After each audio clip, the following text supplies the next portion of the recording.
디도서 2장 1절부터 10절까지 한 절씩 교독하겠습니다. 오직 너는 바른 교훈에 합당한 것을 말하여 늙은 남자로는 절제하며 경건하며 신중하며 믿음과 사랑과 인내함에 온전하게 하고 늙은 여자로는 이와 같이 행실이 거룩하며 모함하지 말며 많은 술의 종이 되지 아니하며 선한 것을 가르치는 자들이 되고 그들로 젊은 여자들을 교훈하되 그 남편과 자녀를 사랑하며 신중하며 순전하며 집안일을 하며 선하며 자기 남편에게 복종하게 하라. 이는 하나님의 말씀이 비방을 받지 않게 하려 함이라. 너는 이와 같이 젊은 남자들을 신중하도록 권면하되 범사에 내 자신이 선한 일에 본을 보이며 교훈에 부패하지 아니함과 단정함과 책망할 것이 없는 바른 말을 하게 하라. 이는 대적하는 자로 하여금 부끄러워 우리를 악하다 할 것이 없게 하려 함이라. 종들은 자기 상전들에게 범사에 순종하여 기쁘게 하고 거슬러 말하지 말며 훔치지 말고 오히려 모든 참된 신실성을 나타내게 하라. 이는 범사에 우리 구주 하나님의 교훈을 빛나게 하려 함이라. 아멘. 진리가 만들어내는 진리가 기대하는 그런 삶을 살아가는 것은 굉장히 중요한 주제이죠. 말씀을 배웠다면 그 말씀에 합당한 실천된 그런 삶이 있어야 되는데 그 실천은 우리의 삶의 구체적인 자리에서 있어야 되는 거죠. 1장에서 거짓 교사들의 특징들을 살펴봤을 때 거짓 교사들은 하나님을 안다고 분명히 말은 했지만 실상 행동으로는 하나님을 부인하는 그런 사람들이었어요. 그래서 1장 16절에 보면 이렇게 표현되어 있죠. 그들이 하나님을 시인하나 행위로는 부인하니 가증한 자요 복종하지 아니하는 자요 모든 선한 일을 버리는 자니라. 하나님에 대한 고백은 있지만 실제적인 삶에 있어서의 행동이 없었던, 실천이 없었던 사람들, 이 사람들을 거짓 교사라고 그렇게 얘기했고, 그러면서 우리가 지난주에 살펴봤던 것이 2장 1절로 넘어와서 너희는 그들과 달라야 한다 라고 하면서 2장 1절에 이렇게 되어 있었죠. 오직 너는 바른 교훈에 합당한 것을 말해야 한다. 그래서 오직이라고 번역된 대라고 하는 것은 그러나 너는 달라야 한다. 그러나 너는 바른 교훈을 전해야 하는데 바른 교훈이라고 했을 때의 그 말은 건강함을 얘기했었고 그 건강한 것도 정관사가 붙어서 그 건강한, 그러니까 그 진리를 너희는 전해야 한다. 이렇게 설명을 했었어요. 그에 합당한 삶을 너희는 살아야 한다. 이게 1절의 내용이었고 1절의 내용을 기반으로 해서 이제 2절부터 10절까지 구체적인 그런 권면들을 하게 되는데 여러 부류의 사람들에게 실제적인 윤리적 지침들을 얘기해줘요. 총 5개의 부류의 사람들에게 얘기해 주는데 각 부류에 맞게 이제 하나하나 설명을 하죠. 오늘은 다 이 본문을 다룰 건데 그래서 좀 내용이 많을 수 있어요. 그래서 아주 구체적으로 설명하기는 어렵고 좀 이렇게 하나하나 살펴가면서 여러분들이 잘 이렇게 쫓아와 주셨으면 좋겠습니다. 먼저 첫 번째는 늙은 남자예요. 2절에 보면 늙은 남자로는 절제하며 경건하며 신중하며 믿음과 사랑과 인내함에 온전하게 하고 되어 있죠. 이 늙은 남자로 표현된 사람은 신앙의 선배, 어른이겠죠. 그러니까 오랜 세월 동안 신앙과 인생의 어떤 삶의 그런 축적들이 있는 사람이니까 그 사람이 만들어낼 수 있는 그 사람에게 기대할 수 있는 건 뭘까요? 성숙함이겠죠. 성숙함. 그 젊은 그 시간들을 다 보내면서 인생에 있어서의 실패도 좌절도 한계들도 다 경험했던 그런 사람이겠죠. 그러면서 자기의 모난 부분들이 깨트려지고 그 깨트려진 부분들을 다시 한번 이렇게 다져가기도 하고 그러면서 성장하고 성숙해간 그런 사람들. 그런 사람들에게 기대할 수 있는 것은 무엇인가? 어른들에게 기대할 수 있는 것은 무엇인가? 그 젊은 사람들이 그동안 자기가 살아왔던 그런 과정들을 밟게 될 거잖아요. 수많은 실패와 좌절과 한계들을 겪게 될 때 어른들은 그것들을 받아내는 거죠. 받아주고 기다려주고 품어주고 이해해주고 그런 젊은 사람들이 그런 모든 과정들 속에서 어떻게 살아내야 될지를 기다려주면서 성숙하게 그 사람들을 받아내줄 줄 아는 사람. 이 사람들이 바로 어른이겠죠. 그 사람의 특징의 첫 번째가 뭐냐면 절제예요. 절제. 절제는 기본적으로 술에 취하지 않는다라고 하는 그런 의미를 담고 있는 단어를 사용했어요. 그러니까 어떤 한쪽으로 치우치지 않는 삶의 가치들이 어떻게 될까요? 질서 있게, 균형 있게 이 두 가지의 질서와 균형을 가지고 세상을 바라보는 거죠. 그리고 그것들을 대할 줄 아는 지혜를 가진 사람들. 이 사람들이 바로 어른이다. 어린아이의 특징들은 절제가 없어요. 자기가 하고 싶은 대로 하죠. 자기가 욕망하는 것, 자기가 원하는 것을 무절제한 삶을 살아가면서 그렇게 하고 싶은 것들을 살아가지만 어른들은 그렇게 살아가지 않아요. 삶의 우선순위를 두고 무엇이 더 가치로운가를 생각하면서 가치로운 것을 먼저 해나가면서 그 모든 것들을 절제할 줄 아는 사람들이죠. 그 절제가 만들어내는 경건, 그 경건을 소유한 사람이 바로 늙은 남자다. 이렇게 얘기하고 있어요. 이 경건으로 번역된 이 메갈로 시네라고 하는 이 말은 새 번역에 보면 위엄이라고 하는 말로 표현됐어요. 그래서 경건이라고 하기보다는 위엄 있는 이런 뜻이에요. 왕으로서의 위엄 있는 사람들, 이 사람이 그런 어른의 역할을 한다는 거죠. 조금 더 고상하고 품위 있는 그 사람의 존재 자체로 뭔가 존경할 만한 그런 삶의 태도를 가진 사람들, 이 사람들을 늙은 사람, 신앙의 선배, 어른이라고 얘기해요. 그래서 제가 설교 중에 가장 자주 이렇게 하는 표현들이 있는데 제가 참 좋아하는 말이기도 해서 그래요. 존재 자체로 울림이 있는 그 사람들이에요. 그러니까 특별히 무엇인가를 말하지 않아도 그 존재를 보면서 그 존재 안에서 그냥 울림이 있어요. 그냥 보면서 아, 저 사람의 인격 안에 담겨져 있는 보이지 않지만 뭔가 느껴지는 존경할 만한 그런 태도를 갖고 있는 그 사람. 그 사람이 어른이다. 세 번째는 신중하며 라고 되어 있어요. 신중하며. 이 신중하다라고 하는 이 표현은 신약 성경에 딱 4번 나오는데 디도서에 3번이나 표현된 말이에요. 지금 늙은 남자, 그리고 이제 이따 보겠지만 젊은 남자, 그리고 젊은 여자. 이 세 부류에 대해서 신중해라 이렇게 얘기하고 있고 마지막 4번째는 디모데전서 3장에 보면 감독들에 대한 자격을 얘기할 때 신중을 얘기하거든요. 총 4번밖에 쓰이지 않는 이 단어예요.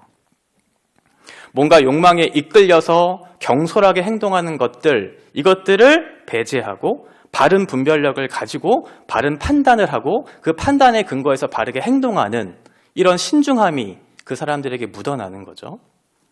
그리고 4번째, 5번째, 6번째는 하나로 묶을 수가 있는데 하나는 4번째는 믿음이고요. 5번째는 사랑이죠. 그리고 6번째는 인내예요. 이 말을 다른 말로 하면 뭐가 될까요? 믿음과 사랑과 소망 이렇게 되겠죠. 하나님에 대한 사랑을 가지고 그리고 예수 그리스도에 대한 믿음을 가지고 한 영혼을 그리스도인으로서의 성취가 될 그날을 소망하면서 기다려주는 거예요. 그러니까 젊은 세대들이 아직은 모나고 아직은 온전하지 못한 그런 사람들이 있을 거잖아요. 그때 어른들이 해야 될 것은 무엇이냐면 저 사람을 신실하게 이끌어내실 하나님에 대한 신뢰를 바탕으로 해서 그 사람을 계속해서 사랑으로 인내해주면서 그 사람을 품어가는 역할들을 해나가야 한다는 거죠. 그게 교회의 어른이라는 거예요. 두 번째 부류는 늙은 여자. 3절에 보면 늙은 여자로는 이와 같이 행실이 거룩하며 모함하지 말며 많은 술의 종이 되지 아니하며 선한 것을 가르치는 자들이 되고 이렇게 되어 있어요. 그래서 3절에 보면 이와 같이 이렇게 되어 있죠. 이와 같이는 앞에 있는 그룹들과 연속성이 있고 유사성이 있다는 그런 말이겠죠. 이와 같이 늙은 여자들도 이렇게 해야 합니다. 신앙의 선배인 어른들 당신들도 이렇게 해야 합니다 라고 하면서 첫 번째 얘기하고 있는 것이 행실이 거룩해야 합니다 라고 되어 있어요. 행실이 거룩해야 합니다. 성경이 말하는 거룩이라고 하는 그 뜻은 보통은 구별됨이라고 하는 의미를 가지고 있고 또는 하나님께 속하다 뭐 이런 의미를 가지고 있지만 사실은 여기에 이 거룩이라고 이렇게 번역된 이 단어는 사실 그때 표현된 그 단어가 아니에요. 신약 성경에 딱 한 번만 쓰여진 그런 단어인데 여기서 거룩으로 표현된 이 단어는 어떤 제의적인 의미에서의 그런 어떤 연관된 단어예요.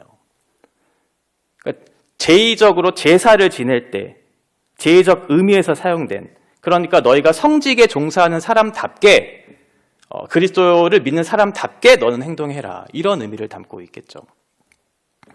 이것은 단순하게 그리고 급작스럽게 만들어지는 것이 아니고 하나님을 오랫동안 가까이 두면서 만들어내는 그 삶의 태도들, 그 삶에 묻어나는 하나님에 대한 정결함, 이것들을 거룩이라고 그렇게 표현하고 있어요. 두 번째는 모함하지 말아라, 이렇게 되어 있어요. 말에는 엄청난 힘이 있죠. 그런데 말을 잘못하면 그 사람의 이미지뿐만 아니라 어떤 한 사람의 그 파괴적인 말이 그 공동체를 깨트리는 일들이 있어요. 늙은 여자가 됐다는 건 그만큼 성숙한 단계에 이르는 사람일 거잖아요. 그러면 그 인생에 깊은 지혜를 갖고 있는 그 사람, 성숙과 절제가 묻어나야 하는 그 사람, 이 사람에게 있어서 말이 함부로 나가서는 안 된다. 말이 돌고 돌면 어떠한 일들이 일어날까요? 천리까지 가는 것은 물론이거니와 천리까지 가는 과정 속에서 그 말이 부풀려지고 왜곡되져요. 그래서 거대한 몸짓을 만들기 시작하죠. 그러면서 없던 말들을 붙이고 왜곡시켜서 그 한 집단들을 무너뜨리는, 공동체를 순식간에 깨트리는, 말에 있어서는 굉장히 조심해야 한다. 말은 엄청난 힘이 있는 건 사실이지만 사실은 더 젊은 세대들이 보고 배우는 것은 무엇이냐면 말이 아니라 행동이에요. 말은 청산유수인데 삶이 뒷받침되어주지 않는다면 말짱 도루묵이 되겠죠. 그래서 시간이 지나면 지날수록 어떻게 해야 하는가, 말을 아끼고 오히려 행동으로서의 본을 보여주는 그 역할을 기대하고 있는 거죠. 자식도 부모를 보고 배우잖아요. 그 자식을 보면 그 부모의 행실이 묻어나는 것을 볼 때가 있어요. 교회에서도 마찬가지거든요. 어떤 신앙의 선배의 모습이 그 다음 세대들에게 그대로 묻어나는 경우들이 있어요. 그래서 우리가 말과 행동에 있어서 조심해야 되죠. 내가 굳이 배우려고 하지 않아도 내가 보고 있는 어떤 그런 어른들의 모습을 보면서 나도 모르게 그것을 습득하는 그런 모습들을 보게 되거든요. 그러니까 어른된 입장에서 어떻게 해야 할까요? 말을 조심해야 하고, 말을 했으면 그 말에 합당한 실천들을 그 젊은 세대들에게 보여줌으로써 그 말에 권위가 있고 그 말의 능력이 있도록, 참된 진실성이 나타나도록 그렇게 해야 되겠죠. 세 번째는 많은 술의 종이 되어야지 말아야 한다.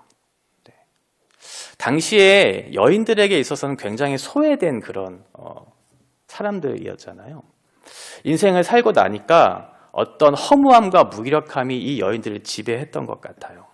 내가 그동안 살아왔던 모든 삶의 모습들이 자기를 위해서 살아왔던 것은 없고 남편과 아내, 자식들을 위해서 온갖 헌신을 해나가면서 그렇게 살다 보니까 결국 나에게 찾아오는 건 소외감, 그리고 사회에서의 위축들, 여기로부터 찾아오는 공허함, 무기력함, 이런 것들이 마음을 막 지배하려고 할 때 이것을 어떻게 해결해야 할까라는 고민들이 있었겠죠. 그래서 당시의 여인들, 오늘날도 마찬가지겠죠. 그 공허함과 무기력함을 꺾어내기 위해서, 그 마음의 아픔의 상처들을 이겨내기 위해서 술에 의존하는 그런 사람들이 있었던 것 같아요. 그것에 지지 말고 끝까지 충성스럽게 지금 내가 가지고 있는 그 아름다움을 유지하고 충성스럽게 그 믿음을 지켜가는 일 너희들이 꼭 해주라. 그래야 다음 세대들이 그것을 보고 내가 어떻게 끝까지 이 믿음을 지켜야 하는지를 알 수 있을 테니까 라고 하면서 이 세 가지를 권면하고 있어요. 그렇게 삶에서 묻어나온 그 근거들을 가지고 이제 늙은 여인들, 신앙의 선배인 사람들은 무엇을 해야 하는가? 젊은 여인들에게 가르쳐야 돼요. 그 교훈을 가르쳐야 하는데 그 교훈의 가르침의 정도가 7가지로 나타나고 있어요. 4절과 5절에 보면 그들로 젊은 여자들을 교훈하되 그 남편과 자녀를 사랑하며 신중하며 순전하며 집안일을 하며 선하며 자기 남편에게 복종하게 하라. 이는 하나님의 말씀이 비방을 받지 않게 하려 함이라. 총 7가지를 얘기했는데 4절에 보면 남편과 자녀에 대해서 나오죠. 한글 성경에서는 남편과 자녀 하니까 하나로 이렇게 묶은 것처럼 보이지만 원문으로는 각각을 독립적으로 설명하고 있어요. 그래서 2가지예요. 남편 따로, 자녀 따로. 남편과 자녀, 가정을 먼저 사랑하라는 거죠. 그런데 순서를 먼저 잘 보시면 남편이 먼저 나와요. 그러니까 아내가 최우선의 가치로 사랑해야 될 대상은 남편이에요. 자식들을 1순위로 두는 게 아니라 자녀가 예쁘죠. 그런데 자녀가 1순위가 아니고 첫 번째는 남편이에요. 가정의 머리인 남편을 존중해주고 남편을 사랑해주고 세워주는 일을 하는 거예요. 그게 지혜로운 여인으로서 해야 되는 것. 젊은 여인들아, 너는 남편을 이렇게 세워가라. 이렇게 얘기해주고 있어요. 그리고 나서 해야 될 것이 자녀예요. 순서가 바뀌면 안 돼요. 그 부부의 사랑을 통해서 자녀가 그 사랑을 배우고 알고 이렇게 흘러가는 것이지, 자녀를 1순위로 두면 자녀가 그 아버지에 대한 존경심과 그 아버지의 권위를 인정할 수가 없거든요. 그래서 아내가 먼저 해야 되는 것은 남편을 먼저 사랑하는 거예요. 그리고 2번째, 자녀들이죠. 자식들을 키워보면 참 시간이 빠르다는 것들을 여러분들이 다 경험하셨을 텐데, 생각보다 자녀들과 함께 할 수 있는 시간이 그렇게 많지 않다는 걸 아마 느끼셨을 거예요. 아이들을 키우느라고 세상에 뒤처지지 않게 하기 위해서 또 학원도 보내고 여러 가지 가르침을 하다 보면 아이들이 어느 순간 한순간에 커버릴 때가 있어요. 그래서 실제적으로 아이들과 함께 할 수 있는 시간이 생각보다 적다. 그리고 성인이 되면, 청년이 되면 더 독립적으로 생활하게 되잖아요.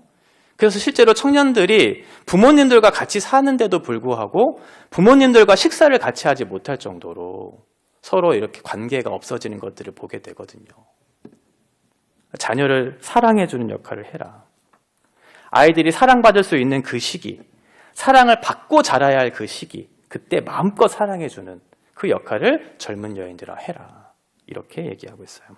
3번째는 신중하며, 아까 말씀드렸으니까 넘어가고요. 4번째는 순전하라. 이 4번째의 순전은 성적인 순결을 얘기해요. 결혼 이전에 뿐만 아니라 결혼 이후의 삶에 대해서도 너희는 성적으로 순결을 지켜야 한다. 이렇게 얘기하고 있어요. 오늘날 대한민국은 성에 대해서 굉장히 관대하죠. 불륜을 저지르는 것에 대해서도 그렇게 큰 어떤 의식을 느끼지 못할 정도로 성윤리에 대한 관대함을 가지고 있는 그런 사회예요. 그런데 만약 결혼 이후에 그 아내가 불륜을 저질러서 만약에 가정이 파괴됐어요.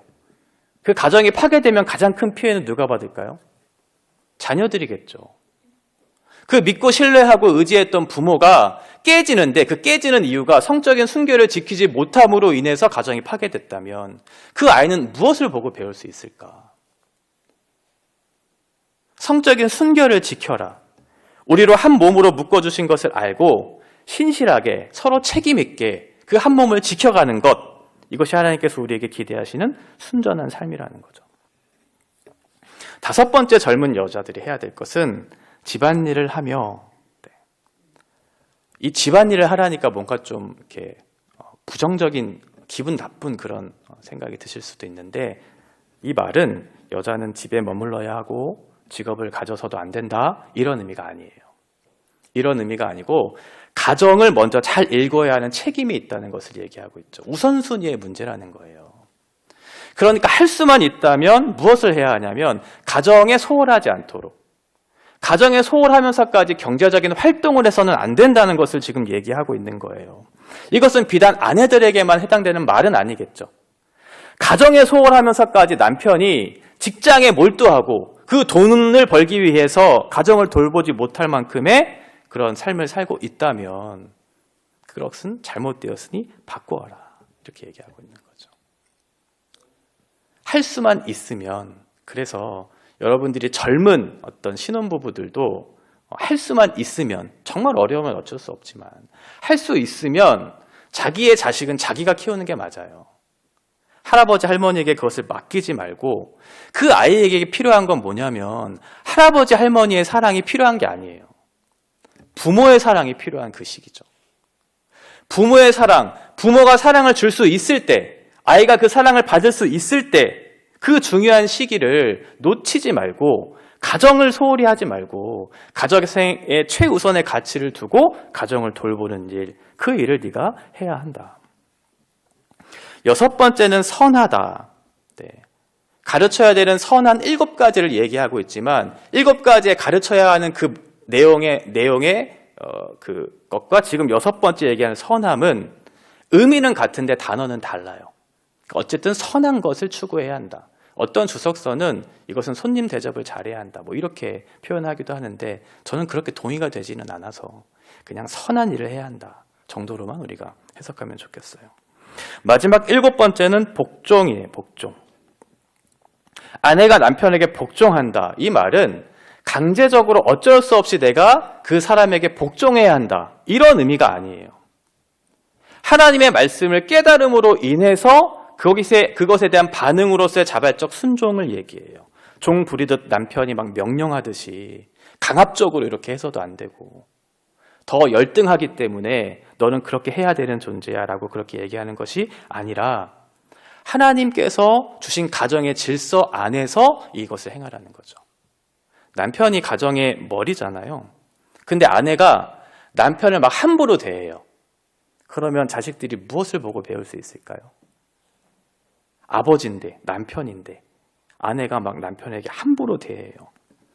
그러면 안 되겠죠? 남편을 존중해주고 남편들을 세워주고 그게 지혜롭고 현명한 여인이에요. 남편도 마찬가지죠. 자기가 무슨 어떤 대단한 사람인 것처럼 종부리듯 그 아내를 대하지 말고 피차 서로 그리스도 안에서 복종하는 거죠. 서로 동등된 지위와 동등된 가치를 가진 사람으로서 서로 존중하는 거예요. 그렇게 한 몸을 이루어가라고 성경은 얘기하고 있어요. 3번째, 젊은 남자들에게는 어떤 권면을 해야 하는가? 6절에 보면 이와 같이, 앞에서 말한 바와 같이 신중해라. 젊은 남자들은 특별히 욕망에 이끌려서 어떤 충동에 의해서 급박하게 결정하고 행동할 수 있는 그런 사람들이잖아요.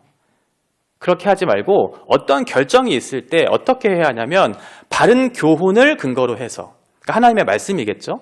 그 말씀을 근거로 해서 먼저는 바르게 분별하고 그 분별에 따라서 판단하고 판단을 했으면 거기에 대해서 옳게 행동을 해라.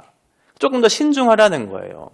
내가 욕망하는 대로, 내가 충동하는 대로, 내가 옳다고 여기는 대로 무조건 하지 말고 이것이 맞나 틀리나 하나님의 말씀에 빗대어서 분별하고 거기에 대해 판단하고 행동해라. 이렇게 젊은 남자들에게 권면하고 있어요. 그러면서 7절 상반절에 보면 이제 범사의 선한 일의 본이 되라고 얘기하는데 이것은 뭐냐면 디도, 그리고 디도를 포함한 지도자들에게 하고 있는 거예요.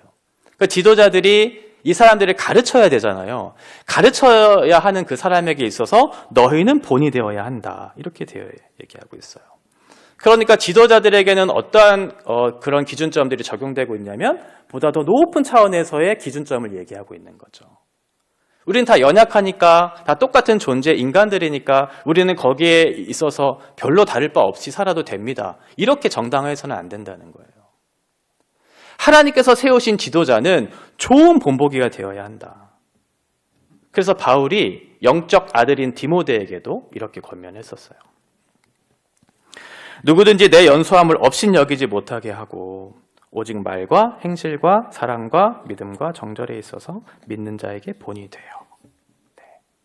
이건 그 사람 자체가 얼마나 대단하고 능력이 있어서 그 사람을 쫓아가라는 것이 아니고 그 사람이 하나님을 사랑하고 신뢰하고 주님 앞에 따라 그 인생을 살아내기를 결단하고 주님을 의지하는 그런 태도들을 본받으라는 거겠죠.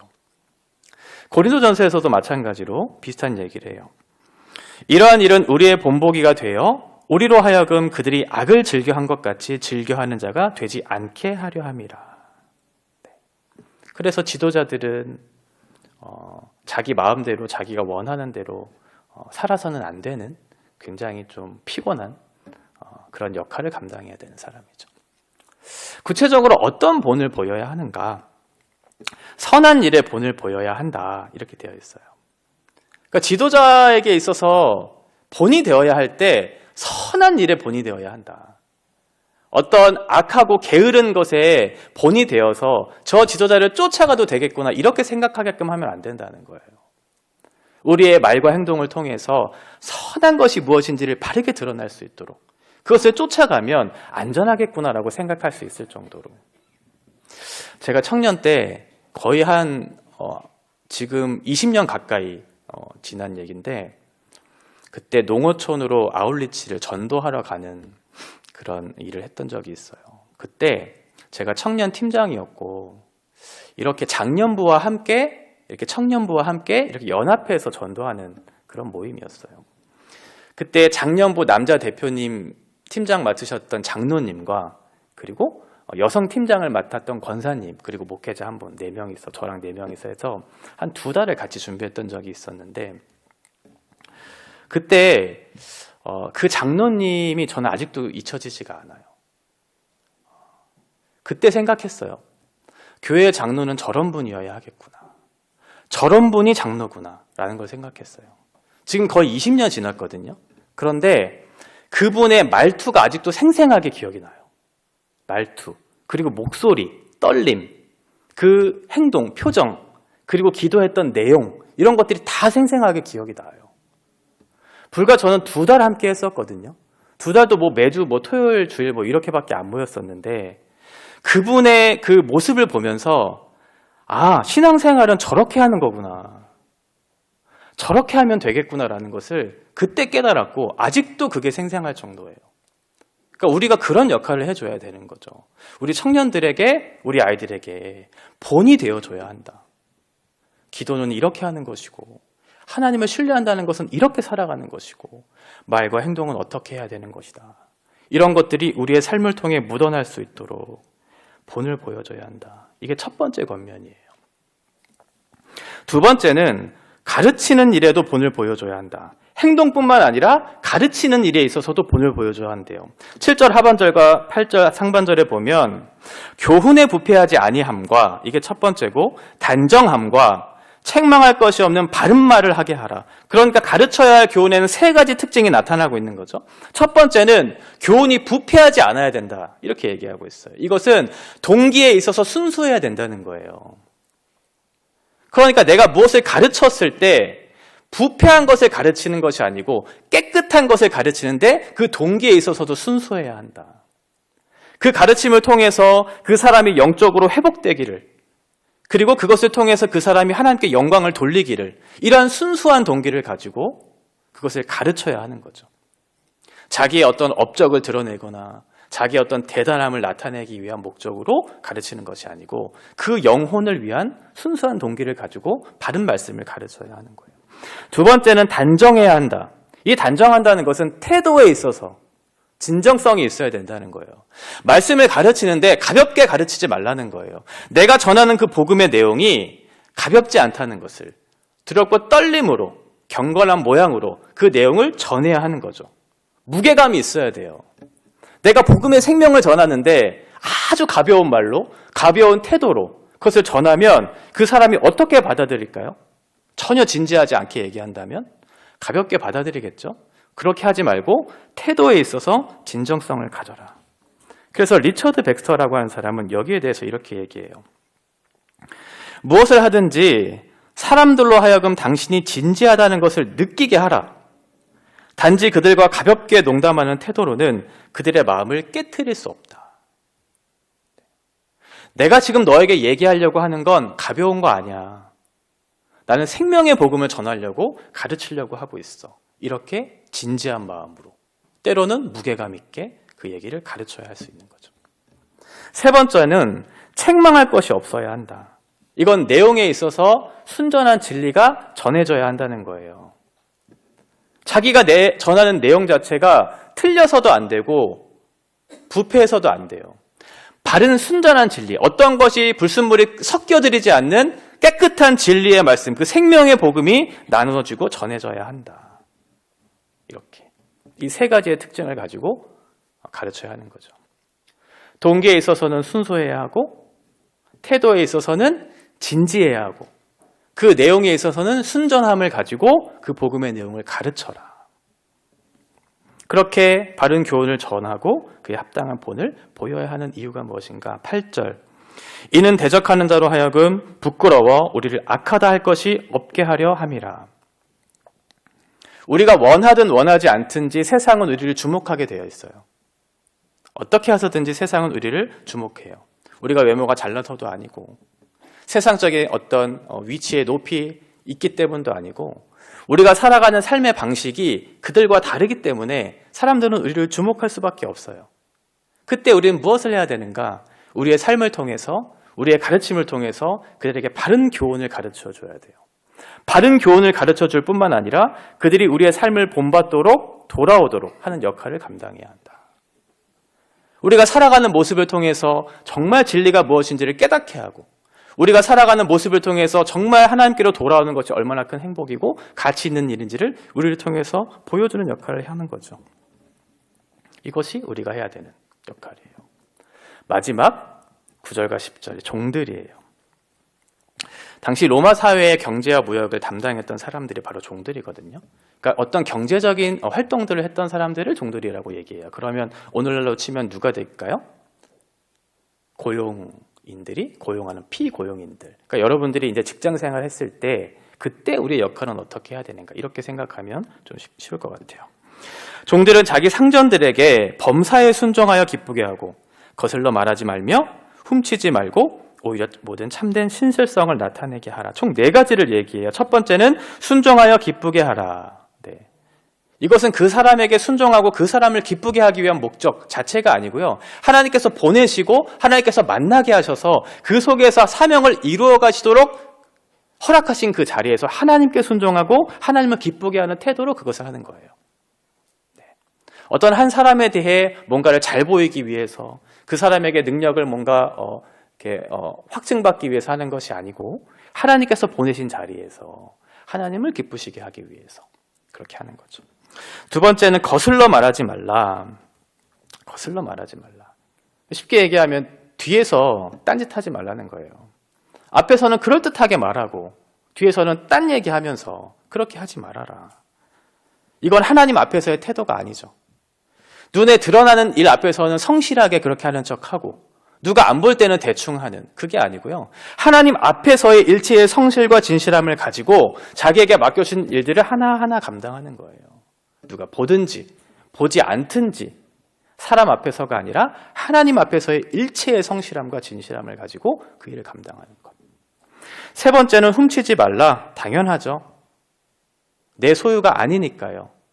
그래서 우리에게 주어진 어떤 근무의 시간들도 함부로 사용해서는 안 되죠. 성실하게 그 시간들을 주어진 맡겨주신 일들을 책임있게 감당하는 것.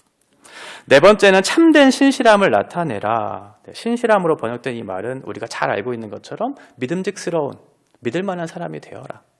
저 사람에게 뭔가를 맡겼을 때 저 사람은 정직하게 책임있게 이것을 잘 감당할 거야 라고 하는 그런 믿음을 줄 수 있는 사람이 되어라.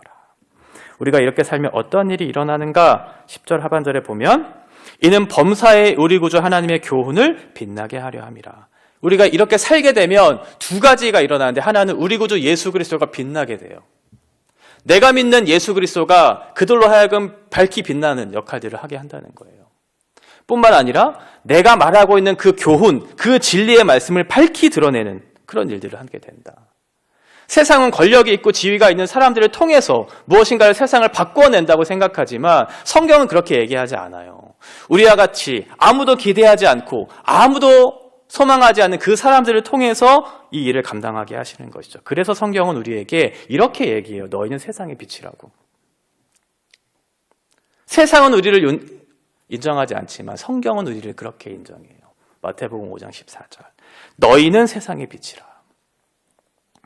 산 위에 있는 동네가 숨겨지지 못할 것이다. 너희가 세상의 빛이라는 거예요.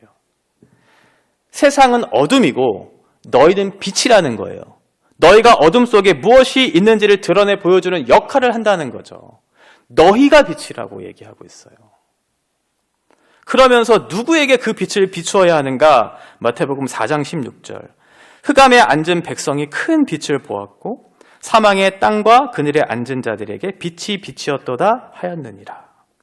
세상은 어둠이어서 자기가 누구인지를 몰라요. 흑암 속에 있으니까 내가 발딛고 있는 이곳이 어딘지도 모르고 내가 누구인지 볼 수도 없고 내가 어디로 가야 할지도 몰라요. 그 사람들에게 우리가 빛을 비추어 주는 거죠. 우리가 빛을 비추어줘서 무슨 역할을 하는가? 네가 어떠한 존재인지를 깨닫고 볼 수 있도록. 그들 스스로는 보지 못할 테니까. 우리가 빛을 비추어서 너는 이러한 존재야. 너는 이렇게 살아야 해. 이것을 비추어내는 거죠. 그리고 어둠 속에서 그들 스스로가 범죄했던 그 모든 것들, 숨어서 범죄했던 그 모든 것들을 부끄러워하지 않을 수 없게끔 빛을 비추이는 역할을 하는 것. 이것이 너희가 해야 되는 역할이라는 거예요. 마태복음 5장 15절 사람이 등불을 켜서 말 아래에 두지 아니하고 등경 위에 두나니 이러므로 집안 모든 사람에게 비치느니라. 그 빛을 말 아래에 두지 말고 등경 위에 등불을 매닫는 기구 위에 둬서 모든 사람들에게 그 빛을 비추는 역할을 해라. 이 말은 성도다운 우리가 있어야 할 그 자리가 어디인지를 얘기해 주는 것이고 우리가 그 자리에 있을 때 세상은 밝아질 수 있다 이렇게 얘기하고 있는 거죠. 너희가 그 역할을 해라. 이제 우리는 어떻게 살아야 하는가? 마태복음 5장 16절 이같이 너희 빛이 사람 앞에 비치게 하여 그들로 너희 착한 행실을 보고 하늘에 계신 너희 아버지께 영광을 돌리게 하라. 이것이 복음에 합당한 삶을 살아가는 사람들의 최종적인 목적이에요. 칠흑 같은 바다에서 등대의 빛이 탁 빛났을 때 그것을 통해서 그 빛을 보고 돌아올 수 있도록 그 역할을 감당하는 거죠. 세상의 질서에 따라 사는 것이 익숙하고 옳다고 여기면서 거기에 가치를 두고 행복이라고 하는 것을 추구하며 살아가는 그 사람들에게 그것이 전부가 아니다. 전혀 다른 삶의 방식이 있다라는 것을 우리가 보여주는 거죠. 그러면서 그 사람들에게 질문을 던지게 하고 어디로 갈지를 밝히 보여주면서 그들이 하나님께로 돌아오게끔 그래서 하나님께 영광을 돌리도록 하는 역할을 너희가 해라 이렇게 얘기하고 있어요. 이것이 우리가 해야 되는 복음에 합당한 삶을 살아내야 하는 우리의 역할이에요. 어떻게 이 일을 감당할 수 있을까요? 이 엄청난 일들 지금 우리가 나눈 얘기들 하나하나가 너무나 많잖아요. 근데 구체적으로 이 모든 것들을 다 우리가 할 수 있는가? 너무나 어렵죠? 근데 우리에게 감당하라고 얘기해요. 누가 이를 감당할 수 있을까? 하나님의 은혜를 아는 사람이 감당할 수 있겠죠. 자격 없고 공로 없는 그런 우리들을 위해서 예수 그리스도께서 그 은혜와 자비를 베풀어 주시는 그 은혜를 인해서 내가 어떠한 사람이고 내가 예수 그리스도를 닮아가는 그 과정 속에 있다는 사실로 인해서 내가 얼마나 큰 기쁨과 영광을 누리고 있는 사람인가를 깨닫는 사람. 마음이 한없이 겸손해지고 마음이 부드러워지고 더 낮아지고 종이 되는 것이 나에게 있어서는 기독교의 핵심적인 영광을 소유한 것이다 라는 것을 깨달은 그 사람들이 이 일을 감당하기 시작하겠죠.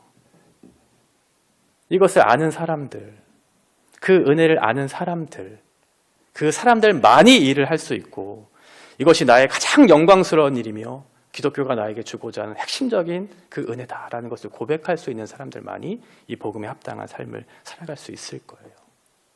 하나님께서 우리에게 가르쳐 주신 그 진리를 생명처럼 아끼고 그 생명같이 귀하게 여겼다면 그 생명을 위해 살아내기를 실천하며 분투하면서 복음에 합당한 삶을 살아낼 때 하나님께서 우리에게 자리하게 하신 모든 자리에서 하나님의 빛을 비추어 영광을 나타내는 그러한 삶을 허락해 주셨다는 것을 기억하면서 우리에게 주신 이 자리를 책임 있게 감당하는 참된 은혜의 결과가 어떠한 것인지를 누리는 그런 복된 인생들 되었으면 좋겠습니다.